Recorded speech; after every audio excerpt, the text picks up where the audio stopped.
Isang magandang araw na naman mga kasundo ni Kuya ng Kalsada. Ito nga ang inyong rides ni Rap. Ma'am April po. Shower ka pa po.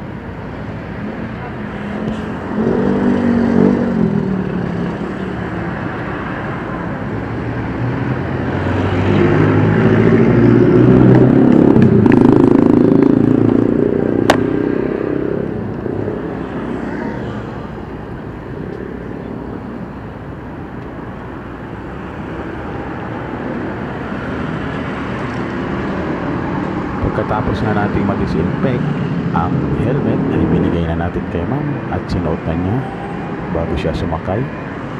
Ayan na nga, at bago tayo mabante, kailangan muna natin tingnan ang ating likuran. Baka mamaya may humarurot na mga sasakyan, motor o bisikleta man. Kaya yan po ang ating laging tatandaan pag tayo ay nasa biyahe, mga kasundo ni Kuya ng Kalsada.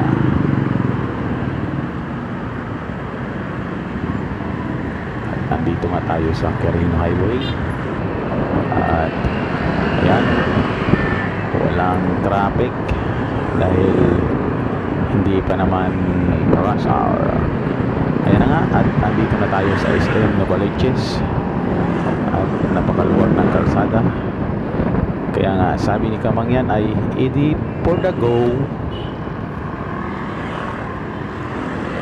Ayan, at tuloy-tuloy na nga lang tayo dyan.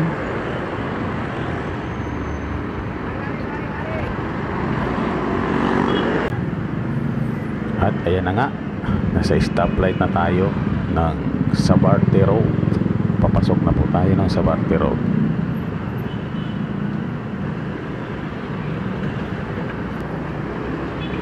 Hanggang sa nag-go na nga ang ilaw ng traffic light, kaya umabante na rin tayo para maihatid na natin si ma'am.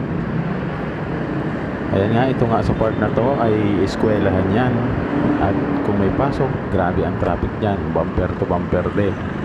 Kaya salamat naman, at dahil walang pasok kaya maluwag, mabilis kaming nakarating sa Olympus subdivision yan.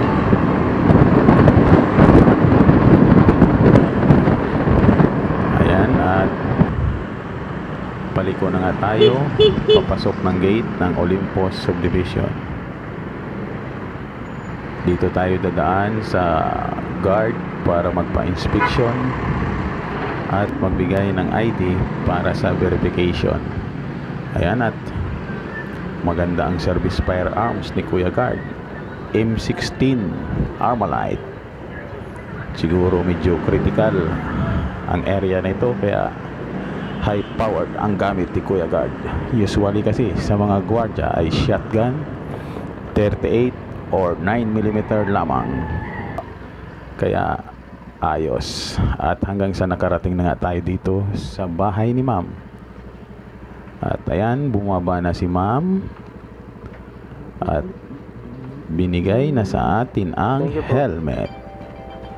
Ayan na nga, at maraming salamat sa panonood ninyo sa Kuya Rides ni Rap.